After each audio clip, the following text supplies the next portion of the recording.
আমাদের রক্তের সম্পর্ক ঠিক রাখা লাগবে ভাই, তাছাড়া আল্লাহ আপনাকে ঘৃণিত করে দেবে, বিভিন্ন ভয় আপনার ভেতরে আল্লাহ ঢুকিয়ে দেবে। স্ত্রী গ্যারান্টি দিচ্ছে, স্বামী আপনি ভয় পাবেন না, কারণ যারা মানুষের সাথে সম্পর্ক ঠিক রাখে তাদের ভেতর থেকে আল্লাহ সব ভয় তুলে দেয়। জিন পরি ভূত যাই বলে কোনো কিছু তাদেরকে ভয় দেখাতে পারে না। আজ আপনি ভয় পান এই কারণে, কারণ আপনার সাথে আপনার রক্তের সম্পর্কগুলো ঠিক নেই। কথা কি বুঝতেছেন? তাহলে নামাজ পড়া, রোজা রাখা, হজ করা, যাকাত দেওয়ার পাশাপাশি রক্তের সম্পর্ক যাদের সাথে আছে এটা অটুট রাখার দরকার আছে না? এটাও কিন্তু নামাজের মতো ফরজ। নবীজি বলেন, কোন স্ত্রী যদি চায় আমার স্বামী আরো বেশি দিন বেঁচে থাক, আমার স্বামীর মান সম্মান ইজ্জত আবরু টাকা পয়সা অর্থ সম্পদ ধন দৌলত আরো বেড়ে যাক, সেই মহিলা যেন তার স্বামীকে বলে, স্বামী তুমি যা করো করো কিন্তু নিজের আত্মীয়র সম্পর্কগুলো ঠিক রাখো। কিন্তু এরকম মহিলা এখন দেশে নেই। আরো কি করে নিজের বোনের সাথে ভাইয়ের সাথে সম্পর্ক নষ্ট হয় এইটা স্বামীকে শেখায়। এক কথা বলছে না, নিজের আপন মা বাবার সাথে আমার সম্পর্ক রক্তের, সেইটা কি করে ছিন্ন করা যায়, দূর করা যায়, এই জন্যই সবচাইতে বেশি ভূমিকা পালন করে আমার বউ। এরকম বউ দেশে নেই।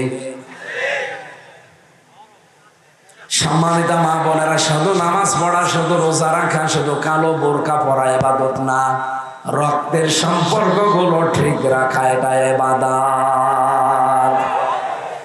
মাওলানা রশিদি সাহেব যে আয়াত পড়েছিলেন, আল্লাহর ইবাদতের পরে যাদের সাথে সম্পর্ক আপনার, সেটা কিন্তু মা বাবার। সময় পাইনি এই জন্য ব্যাখ্যা করতে পারেননি। আল্লাহ এত বেশি ব্যাখ্যা দিয়েছেন মার বাবার নামে কোরআনে, আমি 3, 5, 7, 12, 17, 22টা পর্যন্ত ব্যাখ্যা পেয়েছি কোরআনে। এত ব্যাখ্যা দুনিয়ায় কারো নামে পুরা কোরআনে আল্লাহ দেয়নি যত ব্যাখ্যা আল্লাহ মার বাবার জন্য সন্তানের সাথে দিয়েছেন। কিন্তু দুঃখজনক হলো সত্য, এই বাংলাদেশে বহু মানুষ আমরা মা বাবাকে আলাদা করে দেই, বড় ভাইয়ের ভেতরে দিয়ে দেই, অথবা বাড়ি থেকে তাড়িয়ে দেই, বৃদ্ধাশ্রমে রেখে আসে। বলেন, গত পরশুদিন যে দিবসটা গেল 14 ফেব্রুয়ারি, বাংলাদেশের বহু বৃদ্ধাশ্রমে কালকে সাজিয়েছিল রঙিন সাজে।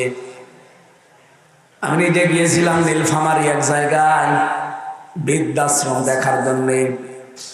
যে দেখি এই কোলে 25 জন মা, এই কোলে 25 জন বাবা বসে আছে, প্রত্যেকের চোখের ভেতরে পানি টলটল করছে। আমি 2 জনের সাথে কথা বললাম, একজন বলছে আমার ছেলে ডিসি, আর একজন বলছে আমার ছেলে আমেরিকায় থাকে। বলেই তিনি হাউমাউ করে কেঁদে ফেলেছেন। বললাম, মা কেন আপনি আজ 3 বছর এই বৃদ্ধাশ্রমে পড়ে আছেন? আমার বৌমার কারণে। আমার ছেলে একটা ডিসি, চিন্তা করতে পারেন, একটা পুরা জেলা চালায় শেষ। এ বগুড়া জেলা যত বড় এরিয়া, এই পুরা জেলার জন্য ডিসি কয়জন? অথচ ডিসির মা পড়ে আছে বৃদ্ধাশ্রমে 3 বছর। মাঝে আমার বৌমা শুধু ঘ্যানর করেছে, এই বুড়ি বাড়ি থাকলে তোমার বাড়িতে আমি আর থাকবো না। শেষ পর্যন্ত ছেলে আমারে রেখে গেছে, মাসে মাসে খরচ পাঠিয়ে দেয়।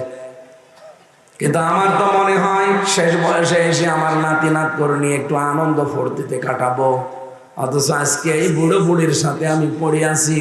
এখানে নেই কোনো আত্মীয় স্বজন, নেই কোনো রিলেটেড, রক্তের সম্পর্কের কেউ নেই, আমি একা। প্রত্যেকের চোখের দিকে তাকিয়ে আমার মনে হচ্ছিল প্রত্যেকটি মার বাবা তার সন্তানের জন্য বরদোয়া করছে। বলেন তো, তাদেরও আমাদের মতো সন্তান নেই? বলেন না কেন? আর একজন বলছে আমার ছেলে আমেরিকায় থাকে, বিশাল ফ্যাক্টরি দিয়েছে সেখানে শুনেছি। এত বড় কিছুর মালিক হওয়ার পর আজকে আমার জায়গা বৃদ্ধাশ্রম। কথাগুলো শোনার পরে চিন্তা ভাবনা এসেছে আমার, শুধু ওই ডিসি ও আমেরিকায় থাকে এই সন্তানেরই দোষ না, ওই পুত্রবধূদের দোষ দিচ্ছিল ওনারা, শুধু ওই বেটার বড় দোষ না, দোষ ওনাদেরও আছে। আরে আল্লাহর পরে স্থান। সেই মা বাবার কথা যেই কিতাবে লেখা আছে সেই কিতাবই তো তাদেরকে পড়ায়নি। কি মাওলানা আব্দুল বারীকে তার মা বাবা পড়িয়েছে, এটা এই জন্য উনি তেলাওয়াত করে আপনাদের শোনাচ্ছিল যে ওয়াকাযা রাব্বুকা আল্লা তা'বুদু ইল্লা ইয়্যা। আমি আল্লাহ রায় দিয়েছি আমার ছাড়া কারো ইবাদত করা যাবে না। ওয়া বিল ওয়ালিদাইনি ইহসানা, আমার পরে আমি আল্লাহ স্থান দিয়ে দিলাম তোমার মা বাবার তাদের সেবা করা লাগবে। বলেন তো আল্লাহর ইবাদত করা, আল্লাহর আইন মানা কি? আরো জোরে বলেন, সবাই বলেন। মা বাবার আইন মানা না। এখানে আলেম বসে আছেন, আপনি আন্দাজে ফরজ বললেন কেন? মাঝখানে ও আল্লাহ খেলা করার জন্য দিয়েছে। কোরআনের প্রতিটা শব্দ গবেষণামূলক চিন্তা ভাবনা করে কথা বলবেন। আলেমরা আছে, আপনি আন্দাজে বলতেছেন না। আল্লাহর আইন মানা এটা ফরজ, এর ভেতরে কোনো প্রশ্ন নেই। কিন্তু মা বাবার আইন মানা ফরজ না, মা বাবার সেবা করা ফরজ। কথা বলছে কেন বলছে? আমি 2 বার রিপিট করলাম কথাটা, আমি আরেকবার করছি রিপিট। বলেন আল্লাহর আইন মানা কি? মা বাবার আইন মানা কি? ফরজ না। মা বাবার সেবা করা ফরজ, সাধ্য মতো তাদের পেছনে খরচ করা ফরজ। এই কথা বলেন না, কি বুঝলেন এখান থেকে বলেন আপনি? আল্লাহর পরে যাদের স্থান, রক্তের সম্পর্ক আমার সাথে সবচাইতে বেশি যাদের, তারা কারা? আরো জোরে বলেন। সেই মা বাবার আইন যদি মানা ফরজ না হয়, পৃথিবীতে কোন মহারথী আছে যে তার আইন মানা ফরজ হয়ে যায়? সুতরাং এই বাংলাদেশে আল্লাহর আইন ছাড়া অন্য কারো আইন চলবে না, এটাই ফাইনাল। সামনে আল্লাহর আইন ছাড়া কারো আইন চলবে, আমরা চলতেও দেব না। হ্যাঁ, কথা বলেন না কেন? কত দূর গেল আপনি টের পেয়েছেন? আমার এই কথা কত দূর গেছে আপনি টের পেয়েছেন? অন্তত সারা দুনিয়া না গেলেও বাংলাদেশে আমরা এটা রাখতে চাই সামনে। আমরা যারা আল্লাহর বান্দা দাবি করছি, আল্লাহর রায় মেনে নেওয়া লাগবে। মা বাবার আইন মানা ফরজ না, যেখানে তাদের সেবা করা ফরজ, তাদের খেদমত করা ফরজ। অথচ আজ পৃথিবীতে বহু নেতা তারা আইন বানিয়ে আমাদেরকে মানতে বাধ্য করছে। এটা একটা শিরিক। এটা কি? এটাকে শিরিক। তার প্রমাণ সূরা আরাফের 54 নম্বর আয়াতের মাঝে পাবেন, সূরা ইউসুফের 40 নম্বর আয়াতের মাঝে পাবেন, আলা লাহুল খালাকু ওয়াল আমরু ইনিল হুকমু ইল্লা লিল্লাহ।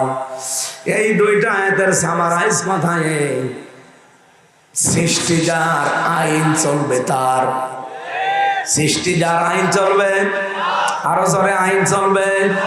সুতরাং এই দেশটা যেহেতু আমার আল্লাহর সৃষ্টি করা, এখানে আইনও চলা লাগবে আল্লাহর। আল্লাহ বাদে কারো আইন আমরা চলতে দেব। যারা আল্লাহর আইনের বিপক্ষে অবস্থান নিয়েছেন, আল্লাহর আইন নিজেও মানেন না, অন্য কেউ মানবে, মানতেও দেন না, আপনি কিন্তু আর মানুষ নেই, আপনি একটা শয়তান। এমনকি আল্লাহর আইনকে যারা মানতে চায়, যারা মানাতে চায়, তাদেরকে কত রকমের অপবাদ এখন বাংলাদেশে দেওয়া হচ্ছে। আরে ভাই, 15.5 বছরে দিয়েছে, সেটা তো দিয়েছে, এখন আবার নতুন করে দিতে চান কোন কারণে? নতুন করে আপনি কোথায় পাচ্ছেন এই সাহস? কুড়িগ্রামে গতকালকে একজন এই কথা জানিয়েছে যে কোরআন শরীফ জামাত ইসলামের ভাওতাবাজি। সে যেই হোক, এই লোকটা যদি এই কথা বলে এখনো তওবা না করে, কিন্তু কাফের হয়ে গেছে। এই কথা বলেন না কেন? যে দলের লোক আপনি হন, আমার কোনো কিছু দেখার দরকার নেই, আপনি কাফের। কারণ কোরআন জামাত ইসলামের না, কোরআন চরমনার না, কোরআন 8 রশির না, কোরআন কার? আরো জোরে বলেন। কি শব্দ বললেন? যে কোরআন জামাত ইসলামের ভাওতাবাজি বই। কোরআন দিয়ে নাকি জামাত ইসলামের রাজনীতি গায়ে যে লেগেছে আপনি টের পাচ্ছেন, এটা সরাসরি আল্লাহর আরশে ধাক্কা খেয়েছে। কোরআনের একটা অক্ষর অস্বীকার করলে যার ঈমান থাকার কথা না, আর আপনি পুরা কোরআনকে বলছেন একটা ভাওতাবাজি জামাত ইসলামের বই।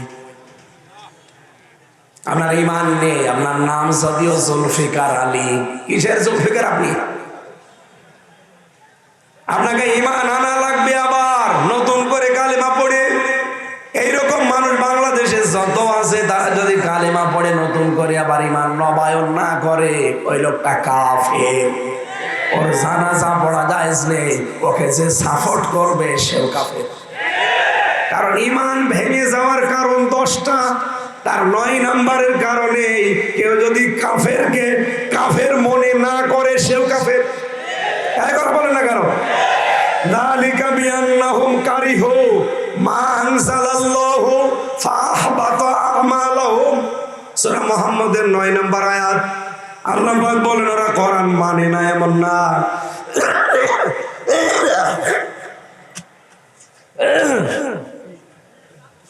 না না কিচ্ছু না, ওরা কোরআন মানে না এমন না। আমি আল্লাহ যে নাজিল করলাম কোরআনে কারীম, কোন বিধান যদি কেউ অপছন্দ করে, সঙ্গে সঙ্গে ওর পেছনের যত আমল আছে ফাআহবাতা আমালাহুম, আমলের বহুবচন আমাল, আমি আল্লাহ সব কিছু ওর পেছনে নষ্ট করে দিয়েছি, ধ্বংস করে দিয়েছি। বলেন নাউজুবিল্লাহ। সুতরাং কুড়িগ্রামের এই নেতা কে কি করে আমি জানি না, নাকি সাবেক মেয়র ছিল। এই লোকটার ঈমান নেই এখন, অন্তত লোকটা কাফের। বলেন না কেন? কারণ ওর পেছনের কোন আমল আখলাক আর আল্লাহ রাখে নাই, সব ধ্বংস করে দিয়েছে। ও একটা কাফের, ওকে যে সাপোর্ট করবে, দেখলাম ওর পাশে বসে বসে অনেকে দাঁত কেলাচ্ছে। ও কোরআনকে ভাওতাবাজি কিতাব বলে, আর পাশে বসে বসে দাঁত কেলায়, ওইগুলো কাফের হয়ে গেছে। এ যদি তাওবা না করে, এর জানাজা পড়া জায়েজ নেই। মরে গেলে এ বিনা হিসাবে বিনা বিচারে জাহান্নামে। এই কথা বলেন না কেন? কোরআনের কথা যারা বলে, এই মানুষগুলোকে কত রকমের অপমান করার চেষ্টায় আছে কিছু মানুষ। এই চাঁপাইনবাবগঞ্জের হারুন আর ওর বউ দুইজন মিলে শুরু করেছে। এতদিন 15.5 বছর তো জালেমরা ছিল, এখন এরা আরম্ভ করেছে, আলেমদেরকে বলছে এরা ধর্ম ব্যবসায়ী। এই মানুষগুলো কোরআন নিয়ে রাজনীতি করে। কেন কোরআন নিয়ে রাজনীতি করা যাবে না? আপনাকে কে বলেছে? আপনি কোরআন পড়তে পারেন? 918 জায়গায় আমি পেয়েছি আমার এই ছোট্ট মাথার ভেতরে কোরআনে রাজনীতি করা লাগবে। 918 জায়গায় আয়াত আছে। আমার ছোট মাথায় যদি এত কিছু থাকে, যাদের বড় বড় মাথায়, দেখেন কত বড় মাথা, এই মাথার ভেতরে আরো বেশি আছে। কি আর ওদের কি আছে মাথায়? মনে হয় শুধু গোবর আছে। হ্যাঁ কথা বলেন, বলেন না কোরআনের সাথে রাজনীতির সম্পর্ক নেই। আরে শয়তান, সূরা ফাতিহা আমার সামনে যদি শুদ্ধ করে কেউ পড়তে পারে, যারা এই কথা বলে, তাদেরকে আমি মিষ্টি খাওয়াবো। ফাতিহার অর্থ বোঝা দরকার, ফাতিহা শুদ্ধ করে পড়তে বলে। তাহলে আজকের আয়াত থেকে প্রথম শিক্ষা কি নিলাম? আমি আব্দুল বারী রশিদি ভাইয়ের তেলাওয়াতকৃত আয়াতের প্রথম অংশ বলেছিলাম যে আল্লাহ ছাড়া কারো আইন মানা, কিন্তু মা বাবার আইন মানা ফরজ না, মা বাবার সেবা করা ফরজ। মা বাবার সেবা করা, তাদের পেছনে সাধ্য মতো খরচ করা। এজন্য সাবধান থাকবেন। খুব দামি জিনিসেরা হাজারো সন্তান নষ্ট হয়ে যাচ্ছে শুধু বর কথা মতো চলতে গিয়ে। এই মা বাবাকে এমন জায়গায় রাখে। আমি যে পয়েন্টে কথা বলছিলাম, আপনার মনে আছে কিনা জানি না, এদিকে তাকান। হযরতে খাদিজাতুল কুবরা রাদিয়াল্লাহু তাআলা আনহা তার স্বামীকে প্রথমে এই অভয় দিয়েছিলেন যে ভয় পাবেন না, আপনি রক্তের সম্পর্ক ঠিক রাখেন। সুতরাং যারা রক্তের সম্পর্ক অটুট করবে, ঠিক রাখবে, মজবুত করবে, তাদের কোনো ভয় নেই। আমরা আজকে থেকে এই ইবাদতটা পরিবারে একটু চালু করি। হ্যাঁ, অনেক বড় কারণে হয়তো আমরা পারি না, আমি নিজেও জানি, কিন্তু আমাদের চেষ্টা করা লাগবে। বউ চলে গেলে হয়তো বউ পাওয়া যাবে, মা বাবা যদি একবার চলে যায়, তামাম দুনিয়া খুঁজলেও এরকম জিনিস আর পাবেন না। পৃথিবীর যারা ভালোবাসে আমাদেরকে সবাই কম বেশি ভালোবাসে স্বার্থের কারণে। নিঃস্বার্থভাবে ভালোবাসা পৃথিবীতে আমি কারো পাইনি। শুধু মা আর বাবার ভালোবাসার ভেতরে কোনো স্বার্থ নেই। কথা বলেন না কেন? যে মেয়েটার সাথে আপনার বিয়ে হয়েছে এত ভালোবাসে আপনাকে, আমিও জানি আপনার বউ আপনাকে ভালোবাসে। আপনি মরে যান, হয়তো খুব বেশি হলেও 3 দিন কাঁদবে, 7 দিন না খেয়ে থাকবে। এরপরে আস্তে আস্তে 40 দিনে আপনাকে ভুলে যাবে। 4 মাস 10 দিন পরে তার মা বাবা তাকে নিয়ে দেখবেন অন্য জায়গায় বিয়ে দিয়ে দিবে। 2-3 দিন পরে সেই তার বাবা মার কাছে মোবাইলে বলবে, বাবা ভালোই করেছেন, আপনার আগে জামাই ছাড়া এইটা আরো 100 গুণ ভালো। এই হচ্ছে দুনিয়া। এদের পেছনে থাকতে গিয়ে এদের মন খুশি করার জন্য আল্লাহর পরে যাদের স্থান, এই মা বাবাকে নারাজ করা যাবে? কেউ করবো এখন থেকে আমরা? আল্লাহ আমাদের হেফাজত করুন, বলেন আমিন। 2 নম্বরে স্ত্রী বলেছিলেন, তাহমিলুল কাল্লা, কখনো ভয় পাবেন না স্বামী আমার। আপনি মানুষের বোঝা বহন করেন, ঋণের বোঝা, কষ্টের বোঝা, দুঃখের বোঝা, মানুষের বোঝা আপনি হালকা করে দেন। আপনি ভয় পান কেন? বাংলাদেশে আমরা এই 15.5 বছরে কত রকমের বোঝা মানুষের উপরে চাপিয়ে দিয়েছি। আমার ভয় লাগবে না? লাগবে কার? দুঃখের বোঝা, কষ্টের বোঝা, ঋণের বোঝা, কত রকমের বোঝা আমরা মানুষের উপরে আরো চাপিয়ে দিয়েছি। তাদের বোঝা দূর করা দূরের কথা। এরকম 5টা কথা একটা একটা করে শুনিয়েছিলেন। আমি এই পয়েন্টটা এনেছিলাম এই কারণে, আজ পৃথিবীতে আমরা রক্তের যে সম্পর্ক এটা অনেকে জানি না, যেটা কি মনে করি এ আর কি জিনিস, অথচ এটা যে ঠিক রাখা ফরজ। আজকে থেকে আমরা এখনই ঠিক রাখবো। আল্লাহ পাক আমাদের যত রকমের অভাব আছে, যত রকমের ভয় আছে, তার পক্ষ থেকে যেন দূর করে দেন, বলেন আমিন। প্রধান অতিথি বসেন। আসসালামু আলাইকুম।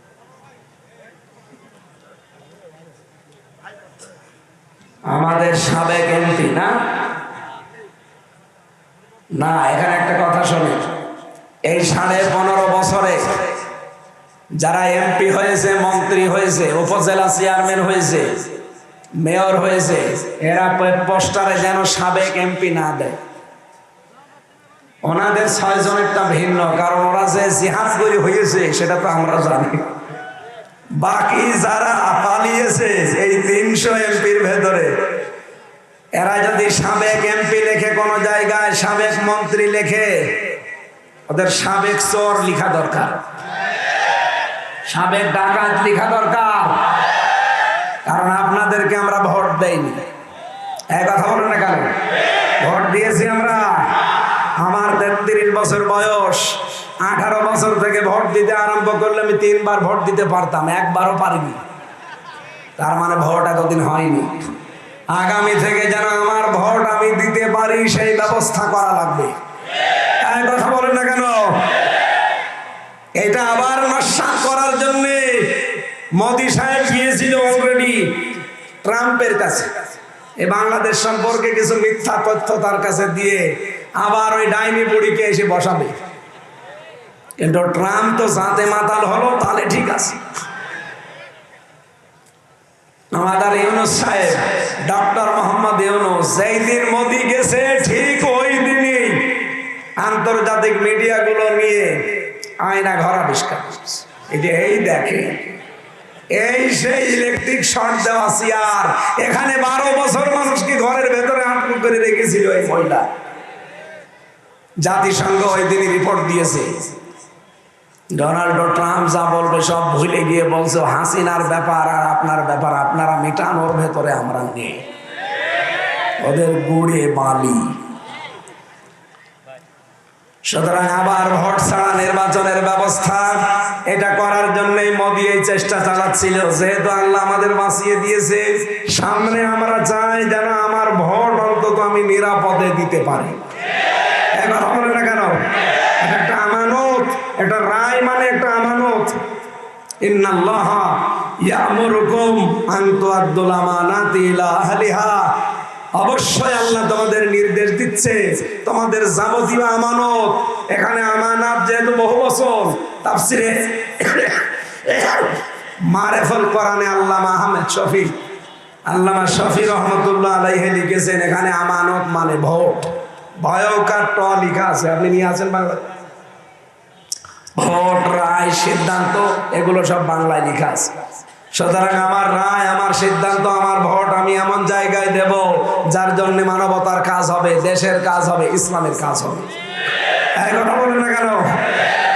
কিয়ামতের দিন বহু মানুষ উঠবে, তার আমলনামায় জিনার গুনাহ লেখা থাকবে। লোকটা বলবে, রব্বুল আলামিন তোমার ফেরেশতারা মনে হয় উল্টো পাল্টা করে লিখেছে, আমি তো যেমন জিনা করিনি। আল্লাহ বলেন, আমিও জানি তুমি জিনা করনি, আমার মানুষকে ভোট দিয়েছিলে, রায় দিয়েছিলে, তোমার ভোট পেয়ে লোকটা এমপি হয়ে, মন্ত্রী হয়ে সংসদে বিল এনেছিল মদের, জেনার পক্ষে।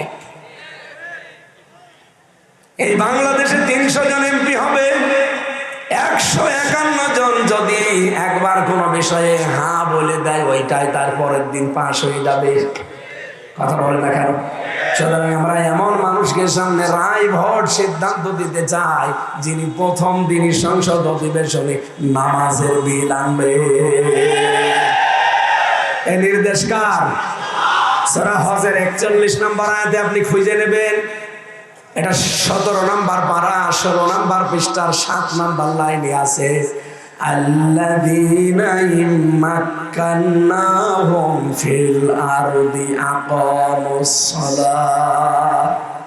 রব্বুল আলামিন বলেন, আমার মুমিন বান্দাদেরকে যদি আমি রাষ্ট্র ক্ষমতা দান করি, ওরা প্রথম কাজ সংসদের প্রথম অধিবেশনে বিল পাস করবে নামাজের। 54 বছর আমরা যাদেরকে পাঠিয়েছি সবই তো প্রায় মুসলমান, এই কাজটা করলেন না কেন? সংসদের প্রথম অধিবেশনে কেন আপনারা নামাজের বিলটা পাস করে দিলেন না? তাহলে এই দেশের চুরি বন্ধ হয়ে যেত। আল্লাহ গ্যারান্টি দিচ্ছে, নামাজের বিল পাস করেন, চুরি, ডাকাতি, এই যে ছিনতাই, রাহাজানি, জেনা, ধর্ষণ এগুলো বন্ধ হতে বাধ্য। ইন্নাস সালাতা তানহা আনিল ফাহশাই ওয়াল মুনকার, অবশ্যই নামাজ অশ্লীল ফাহিশা কাজ থেকে মানুষকে বিরত রাখবেই, এই গ্যারান্টি কার? সুতরাং নামাজের বিল যারা আনবে এরকম মানুষকে রায় দেওয়া যাবে না। মোশাররফ সাহেব যদি নামাজের পক্ষে যে কথা বলে, আর যদি তার পরের দিন নামাজের বিলটা কায়েম হয়ে যায়, আপনি মোশাররফকে একটা ভোট দিয়েছিলেন, অথচ মানুষ নামাজ পড়বে 18 কোটি। কত? 18 কোটি মানুষ নামাজ পড়লে যে সওয়াব পায়, আপনি একটা ভোট দিয়ে ঠিক সেই সওয়াব পান। এটা রাজনীতি মনে না করে, দুনিয়ার কাজ মনে না করে, সামনে এই কাজটা আমাদের অধিকার, আমরা খাটাতে চাই। যারা এই জায়গায় কেউ বাধা হয়ে আসতে চান, এবার 15 বছর তো ছিলাম, এবার আর আমরা কাউকে বাধা দিতে দেব না। আমার ভোট আমি দেব, দেখে শুনে বুঝে দেব। কথা বলেন ঠিক কিনা? আল্লাহ রাব্বুল আলামিন চর্মচোখে 56,000 বর্গ মাইল আমরা যেন দেখতে পাই যে রাষ্ট্রীয়ভাবে নামাজ আর যাকাত কায়েম হয়ে গেছে। এই এলাকায় কত মানুষ টাকা ছেড়ে রাখে, 1000 টাকা দেয়, মাসে মাসে 200 টাকা বেশি পায়। এটার নাম কি? এটা মায়ের সাথে জেনা করার বলা হচ্ছে।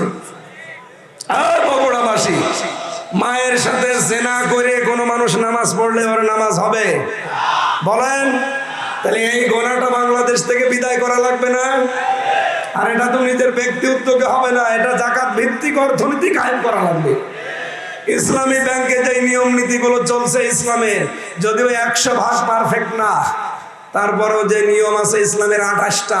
ইসলামী অর্থনীতি যারা বসে, মুশারাকা, মুদারাবা, মুরাবাহা, বায়ে সালাম, বায়ে ইস্তিসনা, বায়ে মুআজ্জাল, বায়ে ওয়াহিদা, এরকম 28টা আছে। কয়টা? আমার অর্থনীতির উপর তো আলোচনা না আজকে। এখানে 28টা নিয়ম দিয়ে শুধু ইসলামী ব্যাংক চলবে না, বাংলাদেশের সোনালী, রূপালী, চৈতালি ব্যাংক আছে, ওইটা হবে। এরপরে অগ্রণী, আরো যত রকমের ব্যাংক আছে, সব ইসলামী অর্থনীতির এই 28টা নিয়ম মেনে চলা লাগবে। আর এটা চলবে তখন যখন বাংলাদেশে রাষ্ট্রীয়ভাবে যাকাত ভিত্তিক অর্থনীতি কায়েম হবে। এটা তো ফেরেশতারা করে দেবে। হ্যাঁ, এইটাকে আপনি রাজনীতি মনে করে চলে যান কোন কারণে? আপনি যে জেনা করছেন মায়ের সাথে, তা একবার দুইবার না 33 বার, অথচ এখানে বহু মানুষ এই গোনায় লিপ্ত। 1000 টাকা ছেড়ে দেয়, মাসে মাসে 200 টাকা বেশি দেয়। এই কারা এগুলো করছেন তারা এই মুহূর্তে সিদ্ধান্ত নেন যে আমি ছেড়ে দেব। যারা যারা ছেড়ে দিতে পারেন হাত তোলেন। এই মুরব্বী মানুষ টাকা ছেড়ে রেখেছে, কয় টাকা ছেড়েছে? এদিকে আসে, আসেন এদিকে। দাঁড়িয়েলা মানুষ আপনি, নাও যাবেন না, না না বুঝো হাত তুলবে কেন? না এলাকায় নেই, এই গোনাটা নেই, কথা বলে না কেন? এই যে অনেকে জমি জায়গা দেয়, 1 বিঘা জমি আমি দিলাম মোশাররফ সাহেবকে, উনি আমাকে 1 লাখ টাকা দিলেন। যতদিন উনি জমি করে খাবে টাকা ফেরত দেওয়া লাগবে না। যখন 2 বছর 5 বছর যখন জমি ফেরত নেবে তখন আমি টাকা দিয়ে দেব। এটার নাম কি? কট। এ কট খাওয়া, কট জায়েজ না। এ কট তো কটই, এইটা জায়েজ নেই ভাই। এটা যারা করছেন আপনি কিন্তু জেনার গোনা হচ্ছে আমল নামায়, এটা ছেড়ে দেওয়া লাগবে। সত্যি করে বলবেন, এখানে অন্ধকার আছে, দেখা যাচ্ছে না। কে কে এই কটে আছেন হাত তোলেন তো। না আছে, ওই যে 1 2 3 4 যাক আছে, কয়েকজন আছে। সত্যি কথা বলেছে, আলহামদুলিল্লাহ ভাই, এটা ছেড়ে দেওয়া লাগবে। আপনি না খেয়ে মরে যান, দরকার হয় আপনি না খেয়ে মরে যান, অন্য কিছু চেষ্টা করেন, এটা বন্ধ করেন। আর এটা যদি জায়েজ করে নিতে হয়, 2টা পদ্ধতি আছে, বলবো। যতদিন মোশাররফ সাহেব এই জমি করে খাবে ততদিন ওনাকে এই যে দেশের যে খাজনার সিস্টেম আছে সরকারকে দেওয়া লাগে বছরে বছরে। 1 বিঘা জমিতে কত? আমি জেলে যাওয়ার আগে 20 সালে জানতাম 67 টাকা। 1 বিঘা জমিতে খাজনা আসে কয় টাকা? 67। এখন হয়তো বাড়তে পারে, খুব বেশি বাড়বে না, হয়তো 70 টাকা হতে পারে। এই টাকাটা যেই কয় বছর উনি জমি করে খাবে ওই টাকা ওনারে দেওয়া লাগবে। 2 নম্বরে যখন উনি আমার কাছ থেকে টাকা ফেরত নেবে 1 লাখ, তখন 8 থেকে 10,000 টাকা কম দেওয়া লাগবে। আমি জানি আপনারা এটা মানবেন না, কারণ এটা লস। এই লাভ লসের মালিক কে বলেন তো? আপনার লাভ হলো লস হলে আল্লাহর বিধান আগে, তারপরে তো লাভ লস। 1 লোক গরু বিক্রি না করে নিয়ে আসতেছে, ডাকাতের কাছে ধরা। চাচা গরু বিক্রি করেননি? বলছে বাবাজি দাম পাইনি। বলছে দাম পাওয়ার দরকার কি, টাকা তো আমরা নেব। আপনার লাভ হোক লস হোক আপনি বিক্রি করে দেবেন, টাকা তো আপনি বাড়ি নিয়ে যেতে পারবেন না, টাকা তো আমাদের। আপনার লস হোক লাভ হোক ওইটা দেখার দরকার নেই, বিধান কার? যদি এই কোর্ট সিস্টেম জায়েজ করে নিতে চান এই 2টা শর্ত মানা লাগবে। এরপরে আরো 2টা আছে, খাই খালাসি আছে। এই এলাকায় কি বলে আমি জানি না।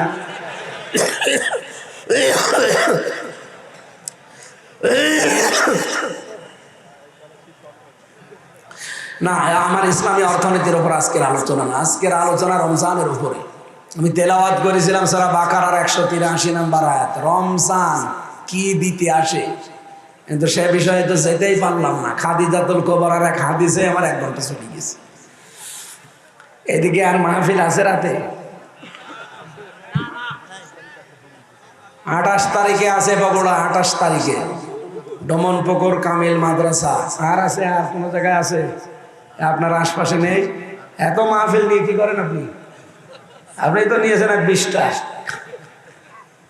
এই এলাকায় মাহফিল দেবেন, মানুষ তো দেখছে ভালোই হয়, এলাকায় দেবেন, এলাকায় মাহফিলে দেবেন।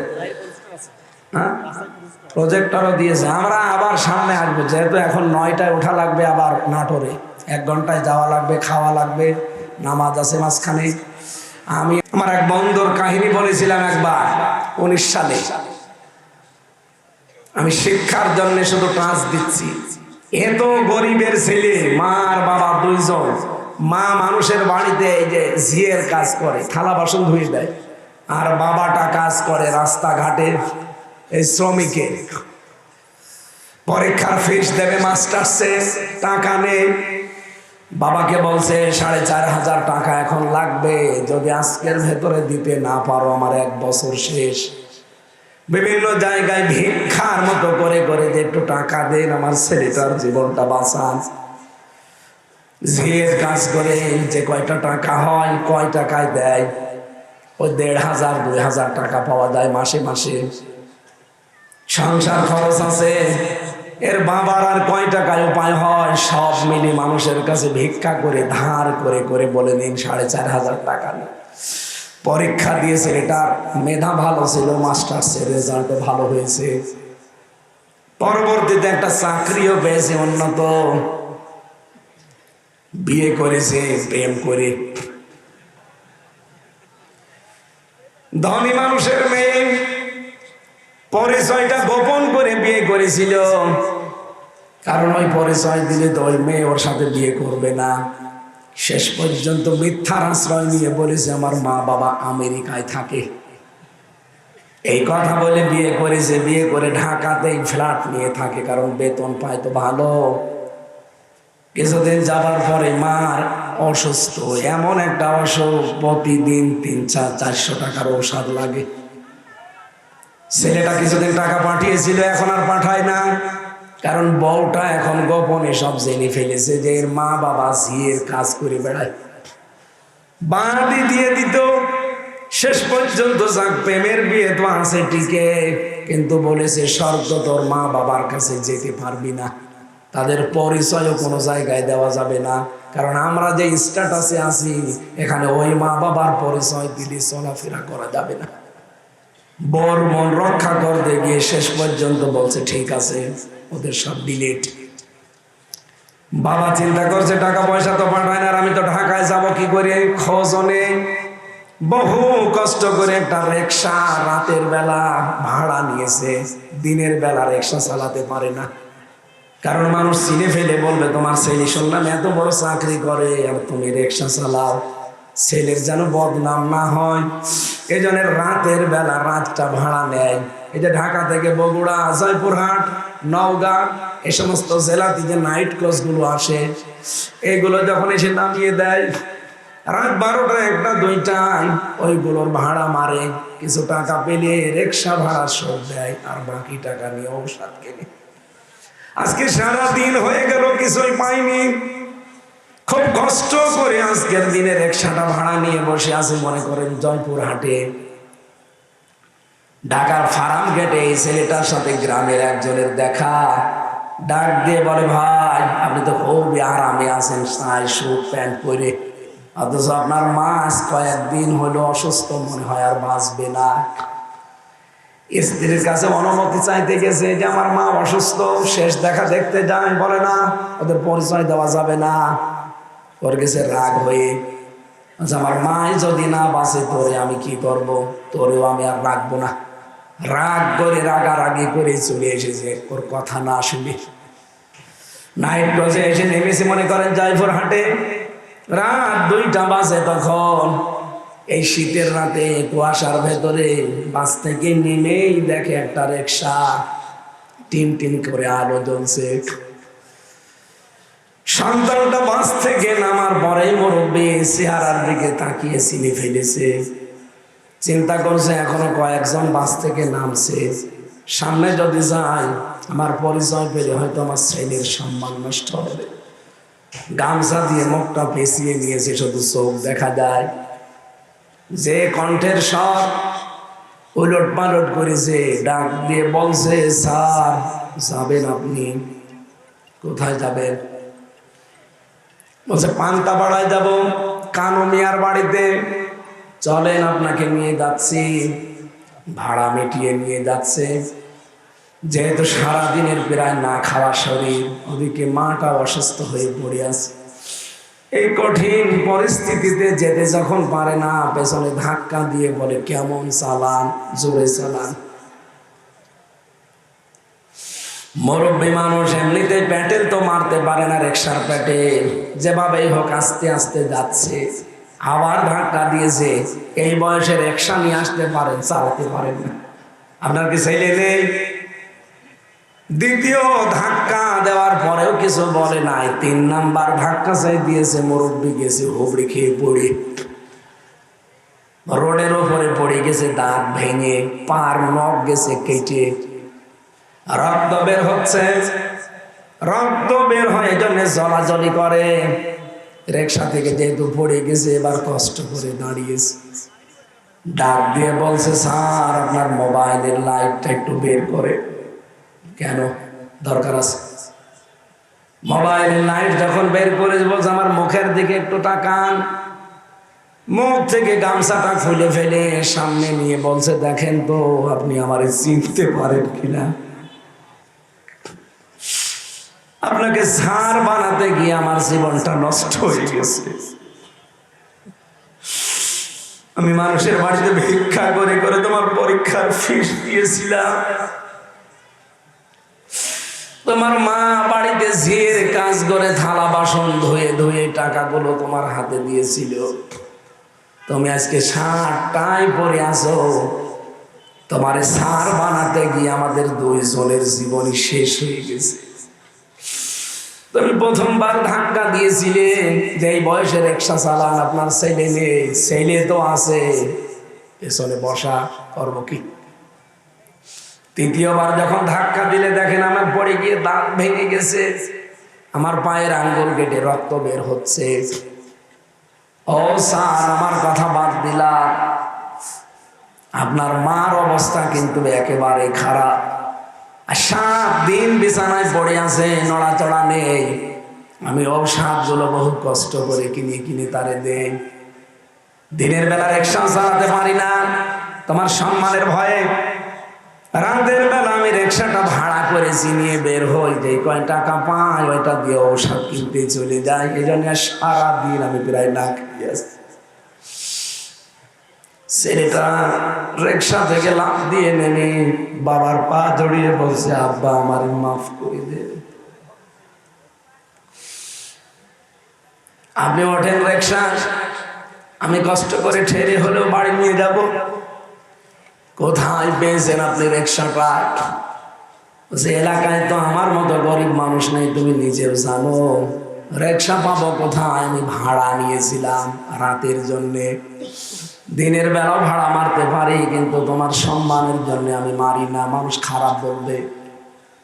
বাড়িতে তাড়াতাড়ি চলো, মনে হয় মাকে শেষ দেখা যাবে না।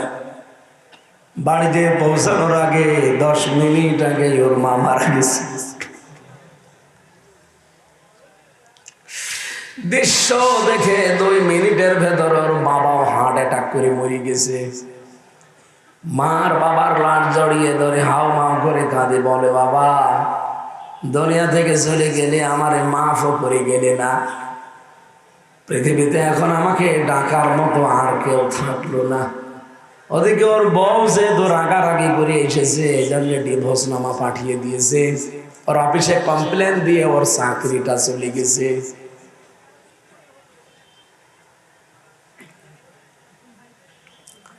রক্তের সম্পর্ক যদি ছিন্ন হয়ে যায়, আমার বন্ধুর মতো অবস্থা হবে আপনারও। পৃথিবীর সব কিছু আপনার থেকে দূরে চলে যাবে। বিভিন্ন ভয় আল্লাহ আপনার ভেতরে ঢুকিয়ে দেবে।